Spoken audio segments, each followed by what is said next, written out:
আল্লাহ কাফিরদের সম্পর্কে বলছেন, এটি ৬ষ্ঠ আয়াত থেকে শুরু। إن الذين كفروا سواء عليهم أنذرتهم যারা কুফরি করেছে এতে কিছু আসে যায় না, তাদের জন্য এতে পার্থক্য নেই। আপনি তাদেরকে সতর্ক করেন আর না করেন, তারা ঈমান আনবে না। আল্লাহ কেন বলছেন যে রাসূল সাল্লাল্লাহু আলাইহি সাল্লামের দাওয়ার ফলে কোনো পরিবর্তন আসবে না আর তারা ঈমানও আনবে না? কারণ রাসূল সাল্লাল্লাহু আলাইহি সাল্লাম ইতিমধ্যেই মক্কার ১৩ বছর সম্ভাব্য সকল পন্থায় দাওয়া দিয়ে গেছেন। ইসলাম গ্রহণের সকল সুযোগ তাদেরকে দেওয়া হয়েছে। তারা জানে ইসলাম সত্য, তবুও তা প্রত্যাখ্যান করেছে। আল্লাহ সম্পূর্ণ মক্কি কোরআনে বারবার এটি প্রমাণ করেছেন। একটা সময়ে এমনকি তারা কোরআন শুনতেও রাজি ছিল না এবং রাসূল সাল্লাল্লাহু আলাইহি সাল্লামকে হত্যার চেষ্টা করেছিল। সুতরাং এই মুহূর্তে তারা নিজেরাই নিজেদের ভাগ্য সিলমোহর করে ফেলেছে। আল্লাহ বলেননি যে তিনি তাদের মুসলিম হওয়ার সক্ষমতা কেড়ে নিয়েছেন, বরং তারা নিজেরাই আজীবন কাফের থাকার সিদ্ধান্ত নিয়েছে। এখন আল্লাহ সেই বিষয়ে মন্তব্য করছেন। ختم الله على قلوبهم وعلى سمعهم وعلى أبصارهم সেই কাফেরদের সম্পর্কে বলা হচ্ছে, আল্লাহ তাদের হৃদয় ও কানে মোহর মেরে দিয়েছেন আর তাদের চোখে রয়েছে পর্দা, তাদের দৃষ্টিতে রয়েছে আবরণ। তো তাদের হৃদয় আবৃত, তাদের কান আবৃত এবং তাদের দৃষ্টি আবৃত। তারা সম্পূর্ণরূপে আবৃত এবং সিলমোহরযুক্ত। ওয়ালাহুম আযাবুন আযীম, আর তাদের জন্য রয়েছে মহাশাস্তি। এটি কাফের, অবিশ্বাসী এবং রাসূল সাল্লাল্লাহু আলাইহি সাল্লামের শত্রুদের সম্পর্কে ব্যাখ্যা। এখন দ্বিতীয় প্রকারের লোকদের কথা আসছে। ومن الناس من يقول آمنا بالله وباليوم الآخر এটা দ্বিতীয় প্রকারের অবিশ্বাসীদের বর্ণনা। আল্লাহ বলেছেন, মানুষদের মধ্যে একটি শ্রেণী রয়েছে যারা বলে আমরা আল্লাহ ও আখিরাতে বিশ্বাস করি, কিন্তু তারা মোটেই ঈমানদার নয়। তারা মুখে বলে কিন্তু তারা মোটেই ঈমানদার নয়। প্রথম শ্রেণী ছিল আল্লাযীনা কাফারু, যারা অবিশ্বাস করে। দ্বিতীয় শ্রেণীকে বলা হচ্ছে তারা মোটেই বিশ্বাস করে না। শুনতে প্রথম শ্রেণীর মতোই মনে হচ্ছে, কারণ কারো সম্পর্কে আপনি যখন বলেন তারা বিশ্বাস করে না, শুনে মনে হয় যে তারা অবিশ্বাস করে। কিন্তু আল্লাহ হুবহু একই ভাষা ব্যবহার করেননি। তিনি বলেছেন, না, তারা বিশ্বাসের দাবি করে কিন্তু আসলে তারা মোটেই বিশ্বাস করে না। يخادعون الله والذين آمنوا وما يخدعون তারা আল্লাহকে প্রতারিত করতে চায়, তারা আল্লাহ এবং ঈমানদারদেরকে ধোঁকা দিতে চায়, আর তারা আসলে নিজেদেরকে ছাড়া অন্য কাউকে প্রতারিত করছে না। ওয়ামা ইয়াশউরুন, অথচ তারা এটা বুঝতেও পারে না।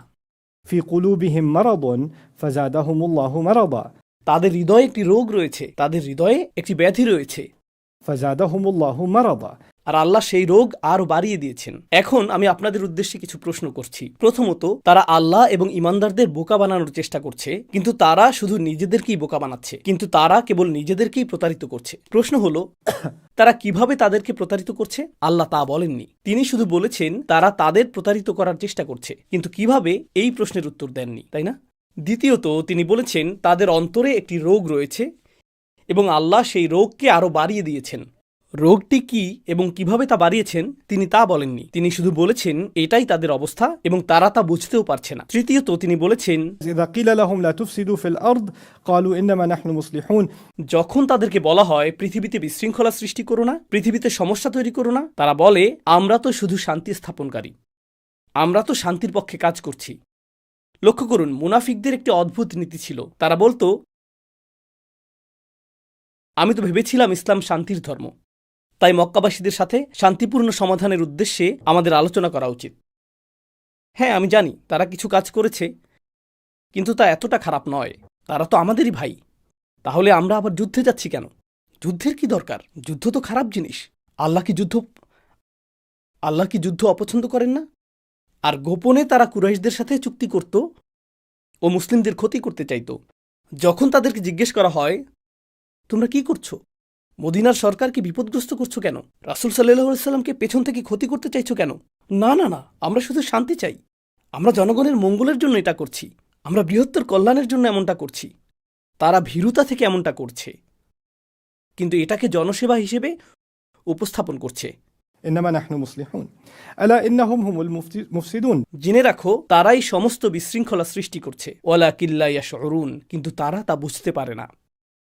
وإذا قيل لهم آمنوا كما آمن الناس যখন তাদেরকে বলা হয় ঈমান আনো, যেভাবে মানুষ ঈমান এনেছে, অর্থাৎ মুনাফিকদের যখন জিজ্ঞেস করা হয় তোমাদের ইসলাম বা ঈমান কেন সেসব লোকদের মতো নয় যারা আন্তরিকভাবে বিশ্বাস করে, নবীজির অনুসরণ করে, তাকে সন্দেহ করে না, এটাই হলো ইমানের প্রকৃত রূপ। তোমরা ইমানের দাবি করো, কিন্তু তাদের মতো আচরণ করো না। কেন তোমরা তোমাদের সামনে উপস্থিত এই আদর্শ মানুষগুলোর মতো হতে পারছো না? তারা ইমানে তোমাদের চেয়ে এগিয়ে, তাদের মতো হও।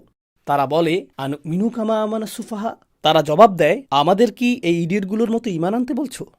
সুফাহা বা মূর্খরা যেভাবে বিশ্বাস করে, তাদের কথা হলো, তুমি কি চাও আমি তাদের মতো ইমান আনি? মক্কায় তার ভালো ব্যবসা ছিল, তার ভালো একটি ঘর ছিল, একটি সুন্দর পরিবার ছিল, তার বাণিজ্য ছিল। সে এই সব কিছু রেখে মদিনায় চলে এসেছে। এখন সে গৃহহীন, একজন মুহাজিরদের সাথে থাকছে, তার নিজেদের খাবারই জোটে না, তার উপর তার গোটা পরিবার এখন ঘর ছাড়া।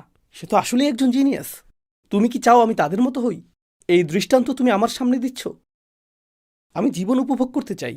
তারা মক্কা থেকে হিজরতকারী সাহাবীদের দেখে বলতো, এই লোকগুলো বেশ বোকা, এরা এগুলো করে নিজেদের জীবন নষ্ট করেছে, আর এখন আমাদের জীবনও কঠিন করছে। পরবর্তীতে কোরআনে অন্যত্র তারা বলবে, এরা আমাদের জন্য অর্থনৈতিক বোঝা, কেন এদের সাথে আমাদের সম্পর্ক করতে হবে? তো তাদের মানসিকতা ছিল এরকম। তাই যখন তাদেরকে বলা হয় তাদের মতো হও, তারা বলে, না ধন্যবাদ, এরা কারো রোল মডেল হতে পারে না, এরা বুদ্ধিমান লোক নয়। ألا إنهم هم السفهاء প্রকৃতপক্ষে তারাই হলো নির্বোধ। ওয়ালাকিল্লা ইয়ালামুন, কিন্তু তারা জানেও না। وإذا لقوا الذين آمنوا قالوا آمنا যখন তারা ইমানদারদের সাথে সাক্ষাৎ করে, তো যখন তারা প্রকাশ্যে মুসলিমদের সাথে মিলিত হয়, তারা বলে, অবশ্যই আমরাও মুসলিম, আমরাও বিশ্বাস করি। وإذا خلوا إلى شياطينهم কিন্তু যখন তারা তাদের শয়তানদের কাছে ফিরে যায়, অর্থাৎ তাদের গোপন পরামর্শদাতা, শয়তান বলতে বোঝাচ্ছে না যে তারা জিনদের সাথে গোপন বৈঠক করে। কোরআনে আল্লাহ বলেছেন, জিনদের মধ্যেও শয়তান থাকে, মানুষদের মধ্যেও শয়তান থাকে। এরা হলো মানুষ শয়তান। তারা তাদের সত্যিকার মিত্রদের কাছে যায়, সেখানে তারা বৈঠক করে আর বলে, ইন্নামা নাহনু মুস্তাহজিউন, আমরা শুধু উপহাস করছি। ইন্নামা আকুম ইন্নামা নাহনু মুস্তাহজিউন, আমরা আসলে তোমাদের সাথেই আছি। আমরা সেই বৈঠকগুলোতে যাই প্রদর্শনের জন্য যে আমরা মুসলিমদের সাথে রয়েছি, কিন্তু আমাদের আনুগত্য আসলে তোমাদের প্রতি। আমরা শুধু উপহাস করতে সেখানে যাই, আমরা মুসলিমদের সাথে শুধু খেলা করছি। إنما نحن مستهزئون আর আল্লাহ বলেন, الله يستهزئ بهم ويمدهم في طغيانهم يعمهون আর আল্লাহই তাদেরকে নিয়ে খেলা করছেন। বাস্তবে আল্লাহই তাদের সাথে উপহাস করছেন, আর আল্লাহ তাদেরকে তাদের বিদ্রোহ অব্যাহত রাখতে দিচ্ছেন। তারা অন্ধের মতো ঘুরছে।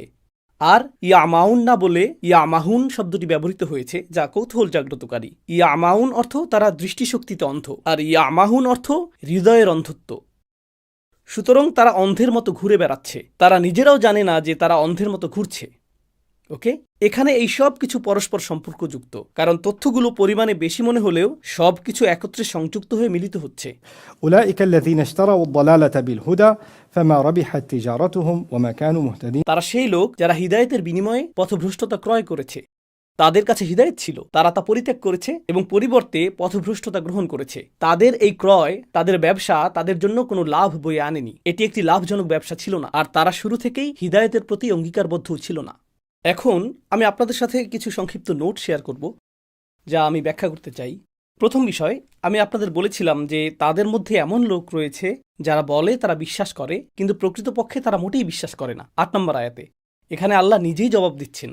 প্রশ্ন আসে, তারা মোটেই বিশ্বাস করে না বলতে কি বোঝানো হয়েছে? কিভাবে কেউ বলতে পারে যে বিশ্বাস করে অথচ সে মোটেই বিশ্বাস করে না? কিভাবে আমরা তা জানবো? আল্লাহ নিজেই 14 নম্বর আয়াতে তা ব্যাখ্যা করেছেন। 14 নম্বর আয়াতে তিনি বলেন, যখন তারা মুমিনদের সাথে সাক্ষাৎ করে তখন তারা বলে আমরা বিশ্বাস করি, কিন্তু যখন তারা গোপনে তাদের শয়তান নেতাদের কাছে যায় তখন তাদের কি বলে? আমরা শুধু মজা করছিলাম, অর্থাৎ আমরা মোটেই বিশ্বাস করি না। তারা তা নিজেরাই স্বীকার করে। তো আল্লাহ তা প্রকাশ করে দিয়েছেন এবং পরবর্তীতে ব্যাখ্যা করেছেন। প্রসঙ্গত, তারা শুধু মুখেই ঈমানের কথা বলে, কিন্তু তাদের গোপন বৈঠকগুলো সম্পর্কে তোমরা জানো না, আল্লাহ তা জানেন।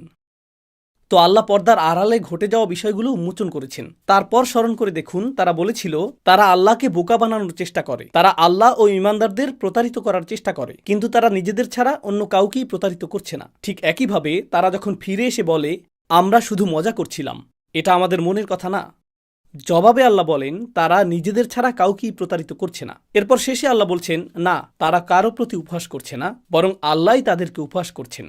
তারা নিজেদেরকেই বোকা বানাচ্ছে এবং তারা নিজেরাই এই উপহাসের লক্ষ্যবস্তু। ويمدهم في طغيانهم يعمهون এখানে সবচেয়ে কৌতূহল জাগ্রতকারী উদাহরণ হলো, আল্লাহ বলেছেন তাদের হৃদয়ে একটি রোগ রয়েছে এবং আল্লাহ তাদের রোগকে আরো বৃদ্ধি করেন। আল্লাহ তাদের রোগকে বাড়িয়ে দেন, তাই না? তাদেরকে বলা হয় তোমাদের জন্য উত্তম আদর্শ রয়েছে, তাদের অনুসরণ করো। যদি কারো মনে কিছুটা হলেও খারাপ লাগে, আমরাও তাদের মতো হওয়া উচিত। আমি জানি না কেন আমি তাদের মতো নই। তারা এটাও বলতে পারে যে আমার আরো ভালো করা উচিত, আমি সর্বোচ্চ চেষ্টা করব।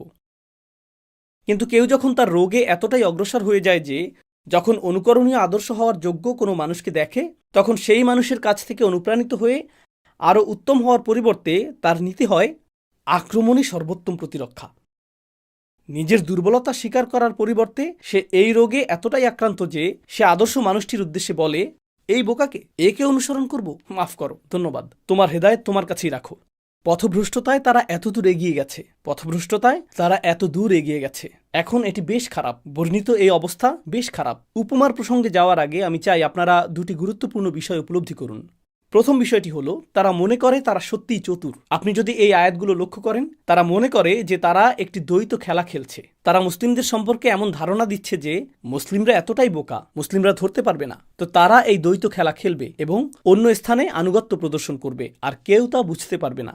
তারা খুব চতুর, তারা অতি চালাক ও কূটকৌশলপূর্ণ। নিজেদের সম্পর্কে এটাই তাদের ধারণা। আর আল্লাহ বারবার বলছেন, বাস্তবে প্রকৃত বোকা তারাই আসলে উপহাসের কেন্দ্রবিন্দু। তারা তা দেখতেও পায় না। সুতরাং প্রথম পরিহাসের বিষয় হল, তারা এক অর্থে অন্ধ, এক অর্থে বোকা, কিন্তু একমাত্র তারা নিজেরাই এটা জানে না, তাদের কোনো ধারণাই নেই। এখান থেকে পাওয়া এটি একটি উল্লেখযোগ্য বিষয়। সম্পূর্ণ এই উপমাটি থেকে পাওয়া দ্বিতীয় উল্লেখযোগ্য বিষয় হল একটি তুলনা। এই তুলনাটির দিকেই আমি এখন আপনাদের মনোযোগ আকর্ষণ করতে চাই। আমি কিন্তু এই বিষয়ে আগামীকাল আপনাদের জিজ্ঞেস করব, কারণ আমাদের এটা আগামীকালও দরকার হবে। ফেরাউনের সাথে কার তুলনা করা হয়েছিল?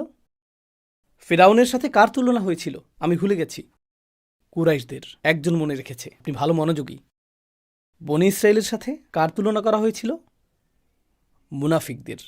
মুনাফিকদের। এখন আপনি যদি মুনাফিকদের জনসংখ্যা দেখেন, তারা মক্কা থেকে হিজরত করেনি। আমরা যাদের মুনাফিক বলে বিবেচনা করি তাদের অধিকাংশ, এবং কারো কারো নামও আমরা জানি, তারা ছিল মদিনার স্থানীয় জনগোষ্ঠী। তারা মদিনার স্থানীয় লোকজন। ওকে, আর মদিনাতে ইহুদিরাও ছিল। তো তাদের মধ্যে শুধু মিলই ছিল না, তারা সবাই একই অঞ্চলের অধিবাসী, তারা একই এলাকার। এখন দুটো দলের কথাই ভাবুন, এবং ভাবুন যে তাদের পরস্পরের মধ্যে কি কি মিল ছিল। মদিনার মানুষরা এক হতে চাইছিল। তাদের ছিল একাধিক গোত্র। আওস ও খাজরাজে একাধিক শাখা গোত্র ছিল, এবং তারা একটি কেন্দ্রীয় সরকার গঠনের চেষ্টা করছিল। যদি তাদের 14টি শাখা গোত্র থাকে, ক্ষুদ্র গোত্র, প্রতিটি গোত্রের নিজস্ব কমিটি, কাউন্সিল, নেতা ছিল। আর আমরা সবাই জানি, যখন মানুষের মধ্যে একটি কমিটি থাকে এবং তাদের মিটিং হয়, একটি সিদ্ধান্ত নেওয়া খুব সহজ হয়, তাই না? সকলে তাৎক্ষণিক একমত হয়ে যায়। না, এতে দীর্ঘ সময় লাগে। যখন আপনার একটি ব্যবসা থাকে আর সেই ব্যবসায়ের মালিক আপনি হন, আপনাকে মিটিং ও আলোচনা করতে হয় না, কমিটিও গঠন করতে হয় না, এবং প্রথম কমিটি কি করছে তা যাচাই করার জন্য আরেকটি কমিটি থাকে না। আপনি একাই সিদ্ধান্ত নিতে পারেন, তাই না? যেহেতু এটা আপনারই ব্যবসা, আপনি দ্রুত সিদ্ধান্ত নিতে পারেন। তো আওস ও খাজরাজ বুঝতে পেরেছিল, আমাদের 14টি শাখা গোত্র আছে, প্রতিটি গোত্রের একটি কমিটি আছে, এবং মতামতের পরিমাণ অনেক বেশি। তাই আমরা সহজে সিদ্ধান্ত নিতে পারছি না, এবং শহরটিও ক্ষতিগ্রস্ত হচ্ছে। আমাদের সকলের স্বার্থেই একজন রাজা থাকা উচিত। ফলে আমরা একতাবদ্ধ হব, ইউনাইটেড স্টেটস অফ মদিনার ঐক্যবদ্ধ গোত্রসমূহ, এবং আমাদের একজন রাজা থাকবে। ওকে? আর রাসূল সাল্লাল্লাহু আলাইহি ওয়াসাল্লামের আগমনের আগে আব্দুল্লাহ ইবনে উবাইরই আসলে রাজা হওয়ার কথা ছিল, কিন্তু তারা এমন একজন নেতা চাইছিল যে মদিনাবাসীদের উদ্দেশ্যগুলোকে সুসংহত করবে। এটা ইসলামের আগে। এখন অন্যদিকে সেখানে ইহুদিরাও ছিল। ইহুদিরা ছিল এমন সম্প্রদায় যাদের প্রত্যেক প্রজন্মে একজন নবী দেওয়া হয়েছিল। একটি বর্ণনায় রাসূল সাল্লাল্লাহু আলাইহি ওয়াসাল্লাম আমাদের বলেছেন, কুল্লামা হালাকা নাবিয়্যুন খলাফা নাবিয়্যুন। একজন নবী মারা গেলে অন্যজন তার স্থলাভিষিক্ত হতেন। কুরআনও বলছে, قفينا على آثارهم برسلنا। আমি রসুল প্রেরণ করেছি শিকলের করার মতো, একজন নবী, এরপর আরেকজন, এরপর আরেকজন, এরপর আরেকজন। উদাহরণস্বরূপ আমাদের জানা গল্পেও ইব্রাহিম আলাইহিসসালাম, এরপর ইসাক আলাইহিসসালাম, এরপর ইয়াকুব আলাইহিসসালাম, এরপর ইউসুফ আলাইহিসসালাম। কি ঘটছে? একের পর এক, একের পর এক, زكريا عليه السلام، يحيى عليه السلام، عيسى عليه السلام। একের পর এক, একের পর এক। মুসা আলাইহিসসালামের সাথেই হারুন আলাইহিসসালাম। একটি ধারাবাহিকতা, নিরবিচ্ছিন্ন একটি পরম্পরা চলছে। এমনকি মুসা আলাইহিসসালামের গল্পের শেষের দিকেও إذ قال موسى لفتاه। সেই যুবক সম্পর্কে কিছু তাফসীরকারকদের মতামত যে তিনি আসলে একজন নবী, ইউসা। তো ঈসা আলাইহিসসালাম পর্যন্ত নবুয়তের এই ধারাবাহিকতা অব্যাহত ছিল। বনী ইসরাইলের শেষ নবী, অর্থাৎ তাদের কাছে আসা সর্বশেষ নবী ছিলেন ঈসা আলাইহিসসালাম। তো 6 শতাব্দী ধরে কোনো নবী তাদের কাছে আসেনি। এমনকি তাদের কাছেও আসেনি, আর তারা এটা বুঝতে পেরেছে। কেউ কেউ বলে যে নবীজির 400 বছর আগে অথবা 700-800 বছর আগে আরেকজন নবী এসেছিলেন। ইহুদিদের বর্ণনায় তারা শেষ নবীর কথা উল্লেখ করেছে, তারা সর্বশেষ নবীর অপেক্ষায় ছিল। তাদের কিছু আলেম এমনকি বলেছেন বিরতিটি যেহেতু এত বড়, এর অর্থ সর্বশেষ রাসূল আসছেন, এবং তারা তাদের বর্ণনা অনুযায়ী সর্বশেষ রসুল সম্পর্কে একটি বিষয় জানত, সর্বশেষ রসুল আসবেন এবং তিনি আমাদের সবাইকে বিজয়ের দিকে নিয়ে যাবেন। সর্বশেষ রসুল সম্পর্কে এটাই ছিল তাদের বিশ্বাস। এখন তাদের অনেকেই, মূলত তাদের কিছু ইতিহাসবিদ বিশ্বাস করত যে তিনি মদিনায় আসবেন। তাই কিছু ইহুদি পরিবার মদিনায় চলে এসেছিল, কারণ তারা তাদের বর্ণনাগুলো থেকে জেনেছিল যে শেষ নবী এখানেই আসবেন এবং তিনি বিজয়ের পথে তাদেরকে নেতৃত্ব দেবেন। মদিনার জনগণ এবং ইহুদিদের মধ্যে কোথায় মিল ছিল? তারা উভয়ই ঐক্যের প্রতীক, একটি নেতৃত্বের প্রত্যাশা করছিল, যিনি তাদেরকে বিজয় এনে দেবেন, তাদেরকে রক্ষা করবেন, তাই না? তারা উভয়ই এমনটা খুঁজছিল। সুতরাং তাদের মধ্যে এই মিলটি ছিল, যা কৌতূহল জাগ্রতকারী। তাদের আর কি মিল ছিল? তাদের নিজেদের মধ্যে প্রচুর সংঘর্ষ হতো, এদেরও নিজেদের মধ্যে অনেক লড়াই হতো। তারা নিজেদেরকে অধিক বুদ্ধিমান আর অধিক জ্ঞানী মনে করত, ইহুদিরাও নিজেদেরকে অধিক বুদ্ধিমান ও জ্ঞানী মনে করত। ইহুদি বা জেন্টাইলদের ব্যাপারে ইহুদিদের সমস্যা ছিল, সেই রসুল আমাদের মধ্য থেকেই হতে হবে, আমাদের মধ্য থেকেই একজনকে হতে হবে। যখন নবী সাল্লাল্লাহু আলাইহি সাল্লাম মদিনায় গেলেন, তিনি কি মদিনার স্থানীয় নাকি অভিবাসী ছিলেন? তিনি ছিলেন অভিবাসী। সো তার ব্যাপারে ইহুদিদের সমস্যা ছিল, কারণ তিনি ইহুদিদের মধ্য থেকে নন। আর তার ব্যাপারে মদিনার রাজনীতিবিদদেরও সমস্যা ছিল, কারণ তিনি মদিনার জন্মগত বাসিন্দা বা কোনো গোত্রের সদস্য নন। কিভাবে আমরা মক্কার একজন বিদেশিকে আমাদের সরকার প্রধান বানাবো? আর তার মন্ত্রিসভার সবাই তো মক্কার মানুষ। হ্যাঁ, হঠাৎ এসব কি শুরু হলো? সুতরাং এক অর্থে রসুল সাল্লাল্লাহু আলাইহি সাল্লামকে নিয়ে তাদের সমস্যা উভয় পক্ষের জন্যই অত্যন্ত সাদৃশ্যপূর্ণ, উভয় পক্ষের জন্যই একই ধরনের সমস্যা। তো আল্লাহ যখন এই আয়াতে মুনাফিকদের বর্ণনা করছেন, তখন এক অর্থে মুনাফিকদের উদ্দেশ্যে কথা বলার সময় ইহুদি সম্প্রদায়ের দিকেও ইঙ্গিত করা হচ্ছে। কারণ যখন আমরা সূরা বাকারায় ইহুদিদের বর্ণনা পাঠ করব, তখন দেখবেন نؤمن بما أنزل علينا ويكفرون بما وراءه তারা বলে আমাদের প্রতি যা নাজিল হয়েছে তাতে আমরা বিশ্বাস করি, আর আল্লাহ বলছেন না, তারা অবিশ্বাস করে। তারা বলে আমরা বিশ্বাস করি, মুনাফিকরা কি বলে? আমরা বিশ্বাস করি। আল্লাহ বলেছেন ওমা হুম বিমুমিনিন, তারা মোটেও বিশ্বাসী নয়। তারপর ইউখাদিউনাল্লাহ ওয়াল্লাযীনা আমানু, তারা আল্লাহ ও ঈমানদারদের ধোঁকা দিতে চায়। পরবর্তীতে সূরা বাকারায় ইহুদিদের পক্ষ থেকে এই ধোঁকাবাজির কিছু নিদর্শন আপনারা দেখতে পাবেন। তো আল্লাহ মুনাফিকদের তুলনা করবেন। যখন তিনি মুনাফিকদের কথা বলছেন, তখন তা ইহুদিদের কিছুটা পীড়া দিয়েছে, আর যখন আল্লাহ ইহুদিদের কথা বলেছেন, তখন তা কাদের পীড়া দিয়েছে? মুনাফিকদের। এটা যেন তাদের মধ্যকার দ্বিমুখী সম্পর্ক, ঠিক যেমন সম্পর্ক রয়েছে কুরাইশ ও ফেরাউন এবং ফেরাউন ও কুরাইশদের মধ্যে, এটা এরকমই। এখন আল্লাহ একটি উপমা প্রদান করতে চলেছেন, এবং এই উপমাটি বিস্ময়করভাবে উভয়কেই আঘাত করবে। তো এখন উপমার প্রথম অংশটি দেখা যাক। মাসালুহুম, তাদের উপমা হলো كمثل الذي استوقد نارا সেই ব্যক্তির উপমার মতো যে আগুন জ্বালানোর চেষ্টা করছে। মাসাল শব্দটি সম্পর্কে আমি শুধু একটি মন্তব্য করব।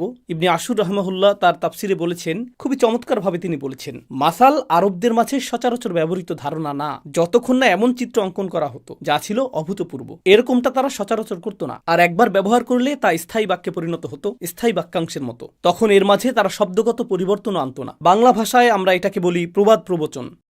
প্রবাদগুলো অপরিবর্তিত থাকে, আপনি এর শব্দমালা পরিবর্তন করেন না, যেমন আছে তেমনই রাখেন, তাই না? তো মাসাল শব্দটি এমন কিছু বোঝাতে ব্যবহৃত হতো যা এত শক্তিশালী যে তারা জানতো যে এটি বারবার প্রতিধ্বনিত হতে থাকবে। সুতরাং যে কেউ মাসাল তৈরি করতে পারত না। এটি আসলে هي مقولة عند العرب আর এজন্যই তাদের বিখ্যাত উক্তিগুলো মাসাল নামে পরিচিত, সেগুলো আমসাল নামে পরিচিত। কিন্তু আল্লাহ মাসাল শব্দটি ব্যবহার করেছেন, আর তারপর কা ব্যবহার করেছেন। মাসালুহুম কামাসালিল্লাযী ইসতাওকাদা নারা, এই কা, যা সাধারণত শুধু তুলনার মাধ্যম, এর অর্থ অনুরূপ। এই দুটির সমন্বয় ইঙ্গিত করে আল্লাহ একটি পরিস্থিতির সাথে আরেকটি পরিস্থিতির তুলনা করেছেন। কোনো ব্যক্তির সাথে ব্যক্তির তুলনার পরিবর্তে, জিনিসের সাথে জিনিসের তুলনার পরিবর্তে তিনি মূলত একটি পরিস্থিতির সাথে আরেকটি পরিস্থিতির তুলনা করেছেন। এখন এখানেই তাফসীরটির চমৎকারিত্ব প্রকাশিত হচ্ছে। মুনাফিকদের এই অবস্থা বোঝানোর জন্য, একটি ধারণা দেওয়ার জন্য আল্লাহ বলেছেন, এটা এমন একটি অবস্থার উপমা যেন কেউ আগুন জ্বালানোর চেষ্টা করছে, কেউ আগুন জ্বালানোর চেষ্টা করছে। এখন কে আগুন জ্বালানোর চেষ্টা করে? এমন ব্যক্তি যে মরুভূমিতে ভ্রমণ করছে, ঠান্ডায় জমে যাচ্ছে, সে রয়েছে ঊষর প্রান্তরে, তাই না? তারপর সে কিছু কাঠ জড়ো করে, কিছু পাথর নিয়ে চেষ্টা করে স্ফুলিঙ্গ তৈরি করতে, যাতে আগুন জ্বালাতে পারে। আপনি আগুন জ্বালানোর চেষ্টা করেন না যখন অট্টালিকায় বসবাস করেন, যদি শখের বশে তা না করেন। সভ্যতার মধ্যে বসবাস করলে আপনি আগুন জ্বালানোর চেষ্টা করেন না। অনর্থক কেউ রাস্তার মাঝখানে আগুন জ্বালানোর চেষ্টা করে না। এমন কিছু দেখলে পুলিশ ডাকুন, তাই না? আগুন জ্বালানোর ধারণাটি হলো আপনাকে ঊষর প্রান্তরের মাঝখানে থাকতে হবে আগুন জ্বালানোর জন্য। এখান থেকে আমরা একটা বিষয় জানতে পারলাম, আরবরা উন্নত সভ্যতার ধারক ছিল না, তারা ছিল মরুবাসী। রোমান সাম্রাজ্যের মাঝে আপনি এই উদাহরণ দিবেন না। তাদেরকে আগুন জ্বালানোর কথা বলতে হবে না, কারণ তাদের উন্নত শহর, স্থাপত্য, রাস্তার বাতি রয়েছে। পারস্য সভ্যতার এই উদাহরণের প্রয়োজন নেই, চীনা সভ্যতারও প্রয়োজন নেই। কিন্তু আপনি যদি আরবদের আগুন জ্বালানোর কথা বলেন, তারা বলবে, ও হ্যাঁ, আমি মরুভূমিতে বাস করি, আমি এটা সব সময় করি, গত সপ্তাহে আমি পথ হারিয়ে ফেলেছিলাম, তারা এর সাথে পরিচিত, তাই না? আমাদের জন্য উদাহরণটি জ্বালানি তেলের উদ্দেশ্যে কারো পেট্রোল পাম্পে যাওয়ার মতো। ওহ, এই ভোগান্তির কথা আমি বুঝি। আরবরা এর সাথে সরাসরি পরিচিত। আমি আপনাদের বলেছি, এখানে উপমার দুটি আঘাত রয়েছে। একটি আঘাত করেছে ইহুদিদের এবং এটা আঘাত করছে মুনাফিকদের। আগুন জ্বালানোর চেষ্টার সাথে ইহুদিদের বিশেষ সম্পর্ক রয়েছে, আর তা হলো মুসা আলাহিসাল্লামের ঘটনা। যখন তিনি মরুভূমিতে ভ্রমণ করছিলেন, তার পরিবার তখন ঠান্ডায় কাঁপছিল এবং অন্ধকার হয়ে এসেছিল। তিনি আগুন জ্বালানোর চেষ্টা করলেন, কিন্তু পারলেন না। তখন তিনি দূরে আগুন দেখতে পেলেন। তো চিন্তার একটি ক্ষেত্র তৈরি হলো, ও আগুন জ্বালানো, এখানে কি বলা হচ্ছে? ইস্তাওকাদা নারা, কেউ আগুন জ্বালানোর চেষ্টা করছে। এখন এটা ব্যাখ্যার দুটি বিকল্প উপায় আছে, আমি পরে বলবো কোনটি আমার কাছে যুক্তিসঙ্গত মনে হয়। তো একটি উপায়ে এই অংশটির ব্যাখ্যা করা হয়েছে, এই ব্যক্তি কে যে আগুন জ্বালানোর চেষ্টা করছে?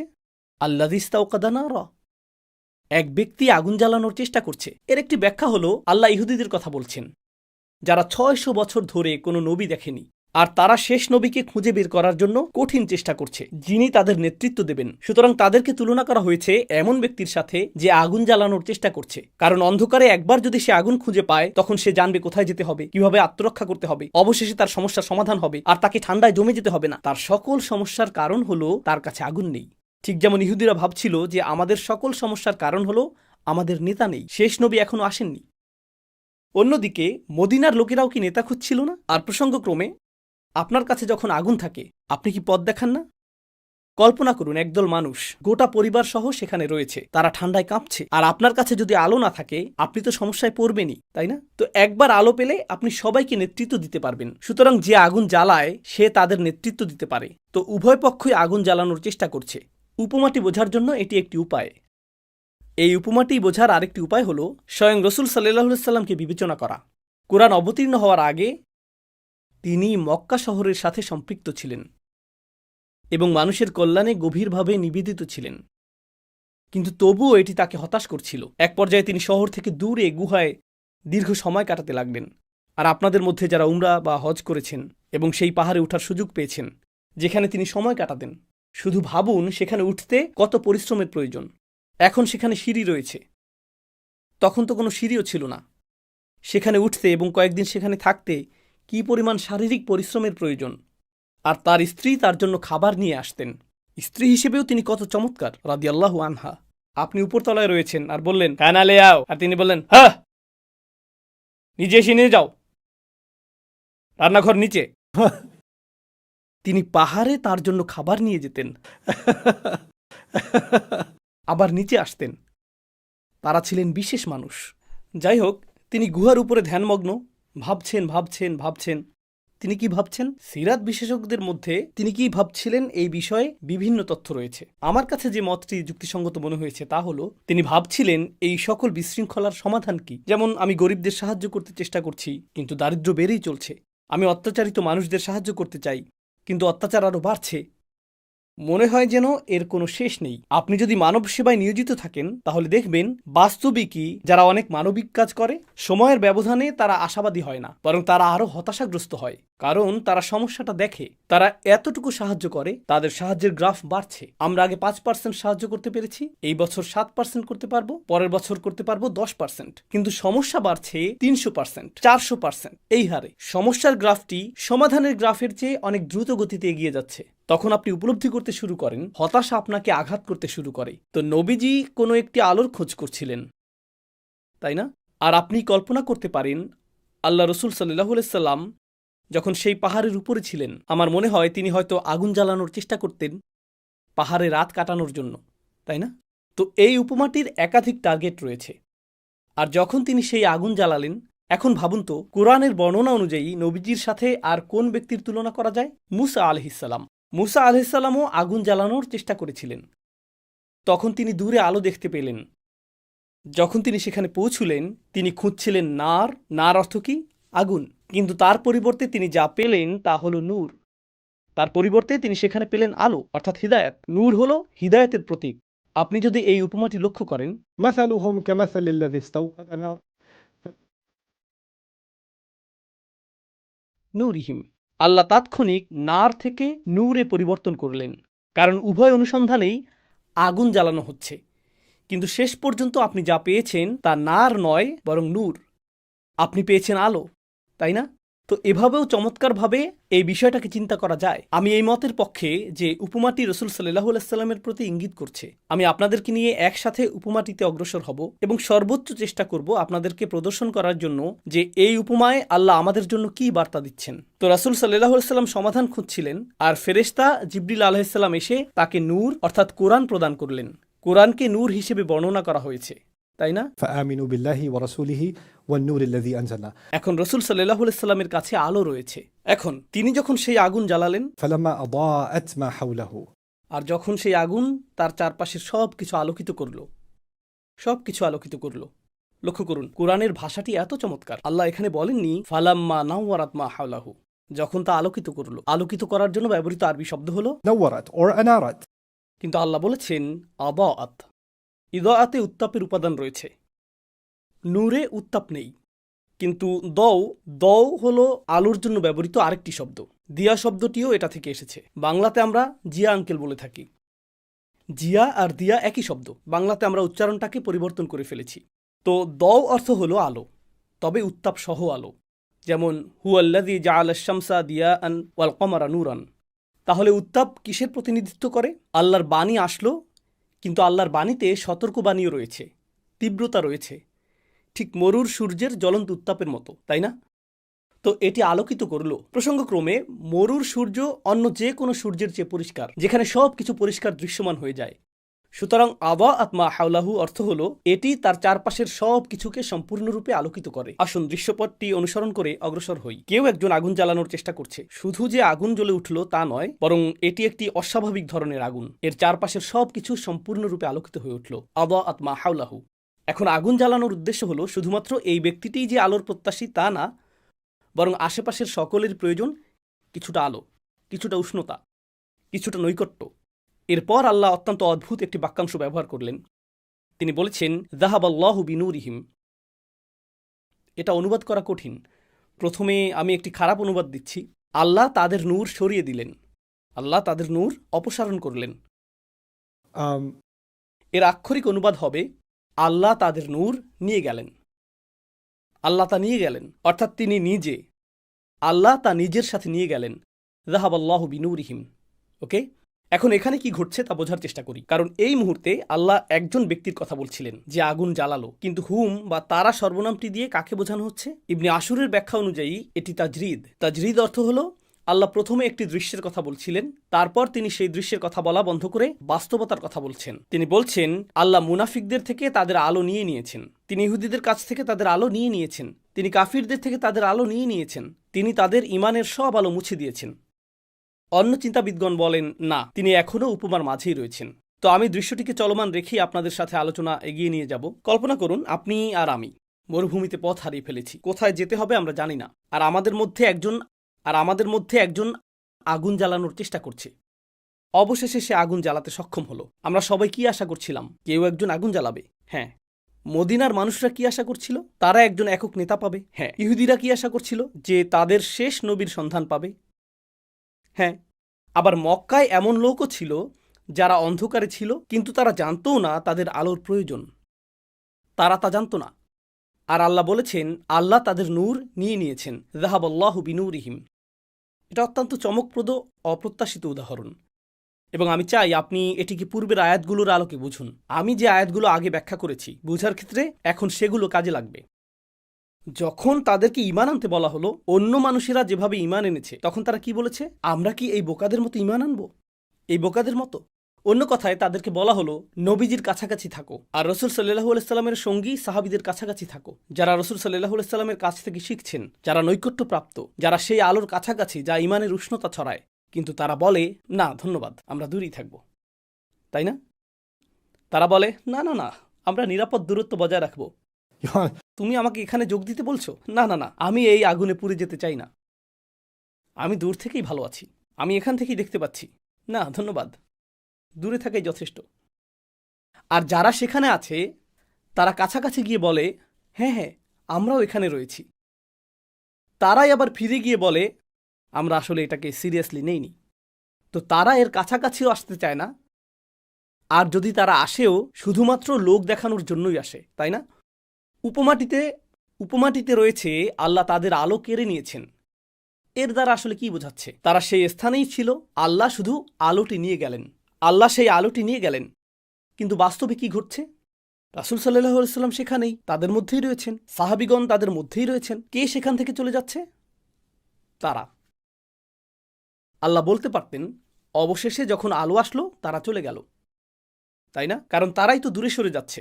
কিন্তু আল্লাহ তা বলেননি। আল্লাহ বলেছেন আল্লাহই তাদের আলো কেড়ে নিয়েছেন। বিষয়টা আপনি কিভাবে বুঝবেন? আপনি যদি আগের আয়াতগুলো লক্ষ্য করেন তাহলে দেখবেন যখনই আল্লাহ কোনো প্রতিক্রিয়ার কথা বলেন তারা আল্লাহকে নিয়ে উপহাস করে। মূলত আল্লাহই তাদের নিয়ে উপহাস করছেন। তারা আল্লাহকে বোকা বানানোর চেষ্টা করে, কিন্তু প্রকৃতপক্ষে তারা নিজেদেরকেই বোকা বানাচ্ছে। আয়াতগুলোতে বারবার দেখতে পাবেন তারা কিছু করে আর আল্লাহ তার জবাবে কিছু করেন, তারা কিছু করে আর আল্লাহ তার জবাবে কিছু করেন। কিভাবে আল্লাহ তাদের আলো কেড়ে নিলেন? তাদেরকে ক্রমাগত দূরে সরে যেতে দিয়ে। এভাবেই আল্লাহ তাদের আলো কেড়ে নিলেন। এমন নয় যে আল্লাহ আলো নিয়ে চলে গেছেন, আলো এখনও রয়েছে। মজার বিষয় হলো আরবি ভাষায় যাহাব নূর, আলো চলে যাওয়া বলতে অন্ধত্বকেও বোঝানো হয়। এক্ষেত্রে একটি উদাহরণ দিচ্ছি। আরে ভাই, শীঘ্রই সে আলো জ্বালাবে, এখানে আরও উজ্জ্বল হয়ে উঠবে, বেশ ভয়ঙ্কর অবস্থা। আর যে মুহূর্তে আলো জ্বলে উঠে আপনি অন্ধ হয়ে যান। এখন পরিহাসের বিষয় হলো বাইরে অত্যন্ত উজ্জ্বল, সেই উজ্জ্বলতা থেকে একমাত্র সেই ব্যক্তি উপকৃত হতে পারে না যে অন্ধ, অথবা যে নিজের চোখকে বেঁধে রাখার সিদ্ধান্ত নিয়েছে। আল্লাহ একটি খুবই দুঃখজনক বাস্তবতা বর্ণনা করেছেন। তুমি রসুল সাল্লাল্লাহু আলাইহি সাল্লামের সাহচর্যে রয়েছ, তুমি সেই সাহচর্যে রয়েছ, আর আল্লাহ তোমাকে সেই আসরে নিয়ে এসেছেন। আল্লাহ রসুল সাল্লাল্লাহু আলাইহি সাল্লামকে মক্কায় এনেছেন, আল্লাহ রসুল সাল্লাল্লাহু আলাইহি সাল্লামকে মদিনায় এনেছেন, যাতে তুমি তার নিকটবর্তী হতে পারো। বাকি মানবজাতির তুলনায় তুমি আলোর অধিক নিকটবর্তী। এই আলো তোমারই পাবার কথা ছিল। মদিনার প্রতিটি ব্যক্তির, মক্কার প্রতিটি ব্যক্তির এই আলো তাদেরই পাওয়ার কথা ছিল। এটি ছিল তাদের জন্য আল্লাহর একটি বিশেষ উপহার, যা আল্লাহ রোমানদের দেননি, যা আল্লাহ পারস্যবাসীদের দেননি, যা আল্লাহ কাউকেই দেননি, কিন্তু আল্লাহ তাদেরকে দিয়েছিলেন। আর বিষয়টা আশ্চর্যজনক যে তারাই এটা থেকে অন্ধ হয়ে গেল, তারাই এর থেকে উপকৃত হতে পারল না। নূরিহিম বাক্যাংশটি লক্ষ্য করুন, যাহাবাল্লাহ, তাদের আলো। আল্লাহ বলতে পারতেন আল্লাহ আলো সরিয়ে নিয়েছেন, যাহাবাল্লাহ,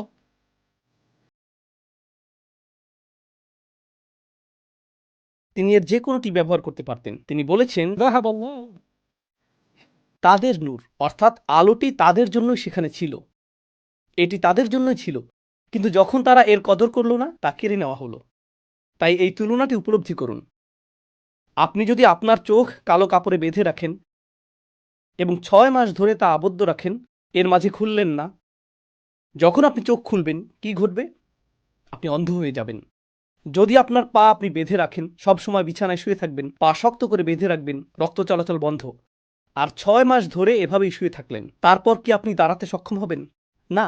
আল্লাহ একটি ফিতরাহ সৃষ্টি করেছেন। আল্লাহ পৃথিবীতে আপনাকে একটি সামর্থ্য দিয়েছেন, আল্লাহ আপনাকে একটি সামর্থ্য দিয়েছেন, আল্লাহ আমাকে একটি সামর্থ্য দিয়েছেন। যদি আমরা সেই সামর্থ্য ব্যবহার করতে অস্বীকার করি, যদি আমরা তা ব্যবহার করতে অস্বীকার করি, আপনি তা হারিয়ে ফেলবেন।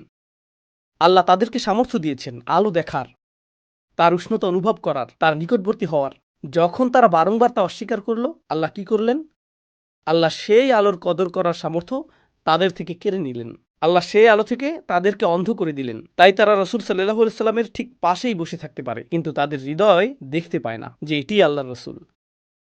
তারা স্বয়ং রাসূলুল্লাহ সাল্লাল্লাহু আলাইহি সাল্লামের কণ্ঠে কুরআন শুনতে পারে, সাল্লাল্লাহু আলাইহি ওয়াসাল্লাম, আর তা তাদেরকে মোটেও প্রভাবিত করে না, কারণ এখন তারা সম্পূর্ণ অন্ধ। তারা বারংবার নিজেদেরকে তা থেকে বঞ্চিত করেছে। সেজন্য আল্লাহ তাদের থেকে সেই সামর্থ্য কেড়ে নিয়েছেন। তাদের সেই সামর্থ্য পক্ষাঘাতগ্রস্ত হয়েছে, তা কেড়ে নেওয়া হয়েছে। যাহাবাল্লাহু বিনূরিহিম। এটা হলো সেই লোকদের ব্যাপারে প্রদত্ত দৃশ্যপট। وتركهم في ظلمات আর তিনি তাদেরকে রেখে দিলেন অন্ধকারে, তার উপর অন্ধকার, তার উপর অন্ধকার। একাধিক অন্ধকারের অর্থ কি? যদি আলোটি এখানে থাকে, আমি ঠিক এখানে দাঁড়িয়ে আছি, আর আমি দূরে সরে যেতে থাকি, তাহলে কি ঘটবে? আমি কি যাব উজ্জ্বলতার দিকে নাকি অন্ধকারের দিকে?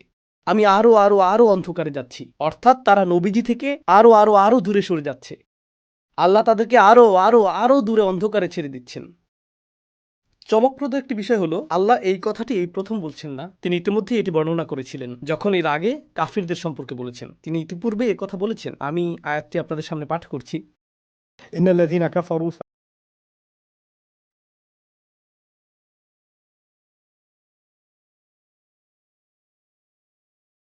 তিনি কাফেরদের এই অবস্থাটি বর্ণনা করেছিলেন। আর এখন মুনাফিকরা তারা যতই দূরে সরে যাচ্ছে, ততই কাফেরদের নিকটবর্তী হচ্ছে। আপনি যদি মুমিন ও রসুল সাল্লাল্লাহু সাল্লাম থেকে দূরে সরে যান, তাহলে কার নিকটবর্তী হবেন? কাফেরদের, যাদের চোখের উপর রয়েছে অন্ধকারের পর্দা। ولهم عذاب সুতরাং অবিশ্বাস্য ভঙ্গিতে এই চিত্রটি অঙ্কিত হয়েছে। আর এই চিত্রের সবচেয়ে চমৎকার অংশগুলোর একটি হলো এই বাক্যাংশটি, فلما أضاءت ما حوله যখন তা তার চারপাশকে আলোকিত করল। রাসূল সাল্লাল্লাহু আলাইহি সাল্লাম নিজেই হিদায়াতের সন্ধান করছিলেন। আল্লাহ বর্ণনা করেছেন, ওয়াজাদাকা দাল্লান ফাহাদা, তিনি আপনাকে পেয়েছিলেন পথ সম্পর্কে অনবহিত, এরপর হিদায়াত দিলেন। সুতরাং আল্লাহ তার রাসূল সাল্লাল্লাহু আলাইহি সাল্লামকে হিদায়াত দিলেন, কিন্তু আল্লাহ শুধু তাকে হিদায়াতই দেননি, তিনি তাকে এমন কিছু দিয়েছিলেন যা তার চারপাশ আলোকিত করে। কিন্তু আল্লাহর আলোর ব্যাপারে উল্লেখযোগ্য বিষয় হলো, আল্লাহু মুতিম্মু নূরিহি, আল্লাহ তার আলোকে পরিপূর্ণ করতে থাকেন। 23 বছরের মধ্যে সমগ্র আরব আলোকিত হয়ে গিয়েছিল, এবং কয়েক বছর পর পারস্য আলোকিত হতে শুরু করলো। এরপর রোম আলোকিত হতে শুরু করলো, ভারত আলোকিত হতে শুরু করলো, এরপর আফ্রিকা, ইউরোপ, অস্ট্রেলিয়া এবং দক্ষিণ পূর্ব এশিয়া। এই আলো ছড়িয়ে পড়তে এবং ছড়িয়ে পড়তেই থাকলো। বিশ্বের শত কোটি মানুষ এই আলোর আওতায় আসলো। আর যারা এই আলোর সবচেয়ে নিকটবর্তী ছিল, তাদের কেউ কেউ ছিল অন্ধ। এটা কি বিস্ময়কর না? যাহাবাল্লাহু বিনূরিহিম। একটি কবিতা এসেছে, আল আকলু আকলান। সম্ভবত ইমাম রাগিব আল আসফাহানি এই কবিতাটি উদ্ধৃত করেছেন। বুদ্ধিবৃত্তি দুই প্রকার, চিন্তাশক্তি দুই প্রকার। তার মতে এর মধ্যে একটি হলো كما ضوء الشمس لا تنفع আর এগুলো হলো মাতবুউন ও মাসমুউন। তার মতে একটি আলো বা বুদ্ধিবৃত্তি আছে যা আপনি শিখে থাকেন। যেমন একটি শিশু বেড়ে ওঠে, সে আপনাকে বলতে শুনে বাবা বাবা বাবা, অবশেষে সে বলতে শুরু করে বাবা। আপনি বলেন মামা মামা মামা, অবশেষে সে বলে মামা। এটি শিশুর মনের বিকাশ, এটি মাসমুর। এছাড়া আরেক ধরনের বুদ্ধিবৃত্তি রয়েছে যাকে বলে মাতবুর, অর্থ আল্লাহ মানুষের তাবিয়াতে কিছু দিয়ে দেন, সেটি হলো ফিতরা, সেই আলো যা আল্লাহ আমাদের সকলকে দিয়েছেন, তাই না? সুতরাং তিনি বলেন কোনো উপকারিতা নেই। فلا ينفع المسموع إذا لم يكن مطبوعا তিনি বলেন নতুন জিনিস শেখার মধ্যে কোনো উপকারিতা নেই যদি আপনার ভেতরে যে আলো রয়েছে তাকে আপনি হত্যা করেন। আর তিনি এটা কিসের সাথে তুলনা করেছেন? এটা সূর্যের আলোর মতো, যা কারো উপকারে আসে না যদি তার চোখে আলো না থাকে, كما ضوء الشمس لا ينفع তাই না? এটাই আল্লাহর আলো। কোরআন আসলো, আর এর সবচেয়ে নিকটবর্তী মানুষেরা তাদের কারো কারো অন্তর ছিল আবদ্ধ, ফলে তারা এর থেকে উপকৃত হতে পারেনি। সুতরাং এই সব কিছু ইতিহাস, কিন্তু আপনার ও আমার জন্য শিক্ষণীয় বিষয় কি? বিস্ময়কর এই উপমা, অবিশ্বাস্য এই উপমাটির মধ্যে। এই উপমার উদ্দেশ্য হলো ইসলামের সাথে আমাদের সান্নিধ্য, ইসলামের সাথে আমাদের সামাজিক সান্নিধ্য, মসজিদে উপস্থিত হওয়া, কোরআনের হালাকাগুলোতে উপস্থিত থাকা, এমন স্থানে থাকা যেখানে ইসলাম প্রতিধ্বনিত হয়, যেখানে আল্লাহর আলো উপস্থিত। এগুলো যথেষ্ট নয়। আপনি সেখানে উপস্থিত থাকতে পারেন আর অন্ধ হতে পারেন, আপনি সেখানে থাকতে পারেন আর তা আপনাকে ভেদ করে চলে যেতে পারে। কেউ এটা থেকে নিরাপদ নয়, আমাদের কেউ এটা থেকে নিরাপদ নয়। এটা হতে পারে যে আপনি ঠিকঠাক চলছিলেন, তারপর আপনি ধীরে ধীরে কিন্তু নিশ্চিতভাবে পিছলে যেতে শুরু করলেন। আপনি কিন্তু শারীরিকভাবে দূরে সরে যাচ্ছেন না। যখন আপনিও আমি আল্লাহর দেয়া সেই নিয়ামতকে কাজে লাগানো বন্ধ করে দেই, আল্লাহ আমাদের কাছ থেকে সেই সামর্থ্য উঠিয়ে নিতে শুরু করেন, ফিতরা সংক্রান্ত অন্য ব্যাপারগুলোতে যেরকম ঘটে থাকে। তো তিনি বলছেন, সুম্মুম বুকমুন উমিউন ফাহুম লা ইয়ারজিউন। শেষ একটি বিষয় আমি আপনাদের সাথে শেয়ার করব, তারপর আজ রাতের জন্য আপনাদেরকে ছেড়ে দেব। একটি বিখ্যাত আয়াত, সুম্মুন তারা বধির, সুম্মুন বুকমুম তারা বোবা, তারা কথা বলতে পারে না, এবং তারপর উমিউন তারা অন্ধ। কিন্তু আগের আয়াতে যখন তাদেরকে অন্ধকারে রেখে দেওয়া হয়েছে, সেটা কি অন্ধত্বের অনুরূপ না? তাদেরকে অন্ধকারে রেখে দেওয়া হয়েছে, তো অন্ধকার তাদেরকে অন্ধ করেছে, অথবা তাদের দৃষ্টিশক্তি হারিয়ে গেছে যা তাদেরকে অন্ধ করে, অথবা শেষ আয়াতটিতে বাইরের অন্ধকারের কথা বলা হয়েছে যা দৃষ্টিশক্তিকে অকেজো করে দেয়। এখন এই আয়াতটি দৈহিক অন্ধত্বের দিকে ইঙ্গিত করেছে, উমিয়ুন। কিন্তু আপনার মনে হতে পারে যে এখানে অন্ধত্বই প্রথমে উল্লেখিত হওয়ার কথা, কারণ আগের আয়াতটি ছিল অন্ধকার সম্পর্কিত। তাই আপনি আশা করেন যে আল্লাহ হয়তো প্রথমে অন্ধত্বের কথা বলবেন, কিন্তু তিনি অন্ধত্ব প্রথমে উল্লেখ করেননি। তিনি প্রথমে বধিরতার উল্লেখ করেছেন, তারপর বাক প্রতিবন্ধকতা, তারপর অন্ধত্বের কথা উল্লেখ করেছেন, সুম্মুম বুকমুম এবং সবশেষে অমিয়ুন। এই ক্রমটি আসলেই অসাধারণ, এটি আসলেই অসাধারণ। তো আসুন এই ক্রমটি নিয়ে চিন্তা করি। এটি আসলে তাজরিদের সবচেয়ে উল্লেখযোগ্য উদাহরণগুলোর একটি। তাজরিদ অর্থ হলো আল্লাহ একটি চিত্রের কথা বলছেন, কিন্তু তিনি মূলত সেই চিত্রের কথা বলছেন না। সেই চিত্রটি ব্যবহৃত হচ্ছে কোনো বাস্তবতা বর্ণনা করার জন্য। তো এখন তিনি চিত্রটি সরিয়ে ফেলবেন এবং বাস্তবতা নিয়ে কথা বলা শুরু করবেন। আর এই চিত্রে আলো হলো আগুনের মতো, কিন্তু বাস্তবে সত্যিকারের আলো হলো এমন কিছু যা শ্রুতিগোচর। আধ্যাত্মিক আলো দেখা যায় না, আধ্যাত্মিক আলো শোনা যায়। কোরআনকে আলো হিসেবে বর্ণনা করা হয়েছে, কিন্তু কোরআন দেখা যায় না। কোরআন কি? শোনা যায়। সুতরাং আধ্যাত্মিক জগতে আসলে চূড়ান্ত আলো হলো যা কানে প্রবেশ করে। আরবিতে প্রচলিত একটি কথা আমার মনে পড়ছে, أساء سمعا فأساء إجابة. যখন আপনি খারাপ কিছু শুনেন তখন আপনি জবাবও দেন খারাপভাবে। আপনারা জানেন যাদের বধিরতা আছে তাদের স্পষ্টভাবে কথা বলতে কষ্ট হয়। কথা বলার ক্ষেত্রে তাদের সমস্যা নেই, তাদের সমস্যা শুধু কানে, কিন্তু তারা স্পষ্টভাবে কথা বলতে পারে না। কেন? কারণ তারা যেহেতু সঠিকভাবে শুনতে পায় না, তারা জানেই না যে কোন শব্দ উচ্চারণ করতে হবে। সুতরাং তারা কখনো শিখতেই পারে না সঠিকভাবে শব্দ উচ্চারণ কিভাবে করতে হয়। যখন আপনি কোনো বধির ব্যক্তিকে কথা বলতে শোনেন, আপনি ভাবেন তার কি কথা বলারও সমস্যা আছে? না, আসলে শোনার সমস্যাই কথা বলার সমস্যায় পরিণত হয়েছে। তাই আল্লাহ উল্লেখ করেছেন সুম্মুম, আর এরপরে তিনি উল্লেখ করেছেন বুকমুম, তাদের কথা বলার অক্ষমতা, তাই না? আর আধ্যাত্মিক অর্থে তারা আল্লাহর বাণী গ্রহণ করেনি। আর যেহেতু তারা আল্লাহর বাণী গ্রহণ করেনি, ফলে তারা সঠিকভাবে এর জবাব দেয়নি। আমরা এই বাক্যাংশটির আরেকটু গভীরে যাব। আল্লাহর বাণী না শোনা এটা প্রথম অপরাধ। একথা বোঝা সবচেয়ে সহজ। আল্লাহ বলেন তাদের মতো হইও না যারা শোনে, ওয়াহুম লা ইয়াসমাউন। তারা বলে আমরা শুনি, কিন্তু আসলে তারা শুনে না, তাই না? ওয়াহুম লা ইয়াসমাউন। তো এটা একটা সমস্যা। কিন্তু দ্বিতীয় আরও গুরুতর সমস্যা হলো, সমাজে সবসময় বিদ্যমান থাকবে ইনফ্লুয়েন্সার এবং অনুসারী। এখানে যারা তরুণ, আমি যখন ইনফ্লুয়েন্সার এবং অনুসারীদের কথা বললাম, সাথে সাথে তোমাদের মাথায় ইনস্টাগ্রাম, টিকটক ইত্যাদি চলে এসেছে, তাই না? কিন্তু এই প্রযুক্তির আগেও পৃথিবীতে সবসময়ই ইনফ্লুয়েন্সার এবং অনুসারী ছিল। ইনফ্লুয়েন্সার ছিল রেডিওতে, ইনফ্লুয়েন্সার ছিল স্থানীয় মন্দিরে, ইনফ্লুয়েন্সার ছিল গ্রামে, ইনফ্লুয়েন্সার ছিল পরিবারে। সমগ্র মানব ইতিহাসে সবসময় ইনফ্লুয়েন্সার এবং অনুসারী ছিল। এখন কেবল ইনফ্লুয়েন্সার হওয়া সহজতর হয়ে গিয়েছে। আর আপনি যদি নির্বোধ মানুষদের ইনফ্লুয়েন্স করেন, তাহলে আপনি বিশ্বব্যাপী অনেক নির্বোধ অনুসারী জোগাড় করতে পারবেন। সুতরাং বিশ্বব্যাপী আপনি সব মূর্খ মানুষকে একত্রে সংযুক্ত করতে পারবেন এবং সম্মিলিতভাবে তাদের ইনফ্লুয়েন্সার হতে পারবেন, তাই না? আপনি যদি বুদ্ধিমান হন, আপনি অন্য বুদ্ধিমান মানুষদেরকে আপনার অধীনে জড়ো করতে পারবেন, আর আপনি বুদ্ধিমান মানুষদের ইনফ্লুয়েন্সার হতে পারবেন, তাই না? সুতরাং এই প্রবণতা সবসময়ই ছিল। প্রযুক্তি শুধু একটি অনুঘটক মাত্র। প্রযুক্তি এটাকে কেবল দ্রুততর এবং বহুগুণে শক্তিশালী করে তুলেছে, কিন্তু মূল বিষয়টি সবসময়ই বিদ্যমান ছিল। এখন কোরআন প্রায়ই ইনফ্লুয়েন্সারদের কথা বলেছে।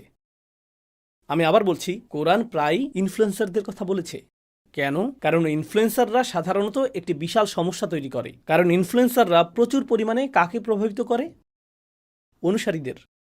তো মাক্কি কোরআনে আল্লাহ মিলিয়নিয়ারদের কথা বলেছেন, তিনি রাজনীতিবিদদের কথা বলেছেন, তিনি সমাজের নেতাদের কথা বলেছেন। কেন? কারণ অন্য সবাই তাদের মতো হতে চায়। সবাই কামনা করে তাদের যদি একই রকম ঘোড়া থাকতো, তাদের যদি একই রকম উট থাকতো, তাদের যদি একই রকম প্রাসাদ থাকতো, তাদের যদি একই রকম পোশাক থাকতো। অন্য সবাই ইনফ্লুয়েন্সারদের মতো পোশাক পরছে, অন্য সবাই ইনফ্লুয়েন্সারদের মতো যানবাহনে চড়তে চায়, সবাই ইনফ্লুয়েন্সারদের মতো এলাকায় থাকতে চায়, সবাই ইনফ্লুয়েন্সারদের মতো হতে চায়। হাজার হাজার বছর আগেও এমনটা ঘটতো। এই যুগে কি এমনটা ঘটে? সবাই কোনো না কোনোভাবে ইনফ্লুয়েন্সারদের অনুকরণ করতে চায়। একজন সেলিব্রিটি এক ধরনের টি শার্ট পরিধান করে, তখন টি শার্টের বিক্রি বেড়ে যায়। একজন সেলিব্রিটি এক ধরনের পানীয় তুলে নিয়ে পান করে, তখন সেই পানীয়ের বিক্রি বেড়ে যায়। সেলিব্রিটি অনুমোদন। সেলিব্রিটি বলল আমি এই রেস্তোরাঁটি অথবা সেই রেস্তোরাঁটি পছন্দ করি, ব্যাস সবাই অনুসরণ শুরু করলো, সবাই যাওয়া শুরু করলো। আর কোম্পানিগুলোও তাদের পণ্যের বিজ্ঞাপন বাবদ এই সকল ইনফ্লুয়েন্সারদের বড় অঙ্কের টাকা দেয়, তাই না? তাই কোরআন ইনফ্লুয়েন্সারদের বিরুদ্ধে কথা বলছে। কিন্তু কোরআন কখনো কখনো অনুসারীদের বিরুদ্ধেও বলেছে। এখন এখানে এই আয়াতে এটি এক অর্থে উভয়ের বিরুদ্ধেই বলেছে। ইনফ্লুয়েন্সাররা শুনতে অস্বীকার করেছিল, তারা শুনতে অস্বীকার করেছিল, তারা আলোর সবচেয়ে কাছাকাছি, সেজন্য তাদের সবচেয়ে বেশি সুযোগ রয়েছে উপলব্ধি করার এবং গ্রহণ করার, কিন্তু তারা তা চায় না। আর যখন তারা তা চায় না, তাদের অনুসারীরা কি করে? অমুক যদি এটা না চায়, আমিও তা চাই না। এটা যদি কল্যাণকর হতো, আমার প্রিয় ইনফ্লুয়েন্সার এটা পছন্দ করত। যেহেতু সে এটা শুনতে চায় না, আমিও শুনতে চাই না। এটা কি এ যুগে ঘটে? হ্যাঁ, আপনি যখন নিজের মস্তিষ্ক ইনফ্লুয়েন্সারের হাতে তুলে দেন এবং তার কাছে সমর্পণ করেন, আমার জন্য আপনি চিন্তা করুন স্যার, আমার জন্য আপনি চিন্তা করুন, তখন সে যা মেনে নেয় আপনিও তা মেনে নেন, সে যা প্রত্যাখ্যান করে আপনিও তা প্রত্যাখ্যান করেন। তো আপনি শুনতে অস্বীকার করার সিদ্ধান্ত নেন কারণ সেলিব্রিটি বলেছে, অমুক বলছে, তাই আমি এটা শুনব না। এখন প্রসঙ্গক্রমে ইনফ্লুয়েন্সাররা বর্তমান সময়ে কখনো কখনো কোরআনের কিছু কথা শুনে এবং তারা এটার সাথে একমত হয়। ও মাই গড, এটা সম্পূর্ণরূপে সত্য। এই কথা যদি বলি, আমি নিশ্চিত যে আমি আর ইনফ্লুয়েন্সার থাকতে পারবো না, কারণ আমার অধিকাংশ অনুসারীরা এটা অনুসরণ করবে না। তাই হয় আমি যা বিশ্বাস করি তা বলতে হবে, না হয় আমার অনুসারীদের ধরে রাখতে হবে, তাই না? তো তারা কি করে? তারা কি কথা বলে নাকি চুপ থাকে? এমনটা কি বর্তমানে ঘটে যে এরকম ইনফ্লুয়েন্সার রয়েছে যে জানে যে কিছু বিষয়ে তার সোচ্চার হওয়া উচিত, যেমন গণহত্যা, কিন্তু সে যদি কথা বলে, সে হয়তো তার অনুমোদন হারাতে পারে, সে হয়তো কন্ট্রাক্ট হারাতে পারে, সে তার পরবর্তী নেটফ্লিক্স সিরিজ বা এই জাতীয় কিছু হারাতে পারে। তাহলে কি করাই উত্তম? চুপ থাকা, প্রসঙ্গ পরিবর্তন করা, এই বিষয়ে কথা না বলা। এটা নিয়ে কথা বলো না। হেই, আপনি কিছু বললেন না কেন? কি বলবো? আপনি কি বলছেন? আমি বুঝতে পারছি না আপনি কিসের কথা বলছেন। জানেন এরা কি? বুকমুন, বোবা।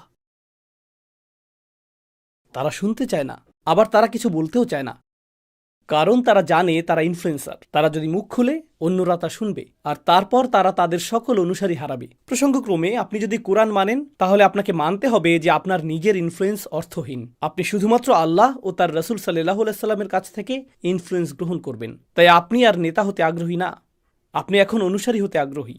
আপনি সেই জীবনটা ত্যাগ করতে চলেছেন, কিন্তু রঙিন সেই জীবনটা ছেড়ে আসা বেশ কঠিন। তাই আপনি সত্যিই কি মনে করছেন, সেই বিষয়ে কথা না বলাই আপনার কাছে উত্তম। সেজন্য আপনি চুপ থাকেন। আর অন্যদিকে রয়েছে অনুসারীরা এমন, কোরআন যা বলেছে আমি তা আসলেই পছন্দ করি, কিন্তু আমি তো এই সেলিব্রিটির অনুসারী। আমি যদি কোরআনের পথে চলি, আমার সকল বন্ধুরা যারা নিজেরাও অনুসারী, তারা আমাকে ঘৃণা করবে, তারা আমাকে ক্লাব থেকে বের করে দেবে।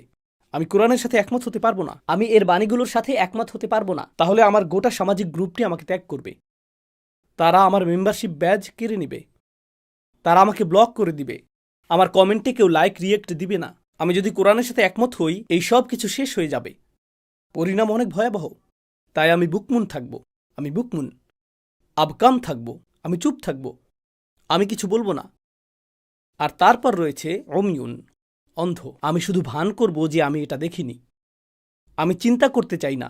অমিউন শব্দটি রূপক অর্থেও প্রযোজ্য, শুধুমাত্র দৈহিক অন্ধত্বই না, কোনো কিছুর অস্তিত্ব জানা সত্ত্বেও আপনি এটাকে না দেখার চেষ্টা করছেন। আমি তো কিছু দেখিনি। জানেন এটা কি? ইচ্ছাকৃতভাবে কিছু উপেক্ষা করা, যদিও সেটা উপস্থিত। আর আপনি যদি এতে মনোযোগী হন, তাহলে বাস্তবতা বেরিয়ে আসতে পারে। আল্লাহ বলেছেন আদা আতমা হাউলাহ, অর্থাৎ চারপাশের সব কিছু আলোকিত হয়ে গেছে, ফলে তা উপেক্ষা করা অসম্ভব। এই আয়াত আমাদের শিক্ষা দেয় যে অন্ধত্বের আগেও মূলত রয়েছে শুনতে অস্বীকৃতি এবং বিবেক অনুযায়ী সত্য বলতে অস্বীকৃতি।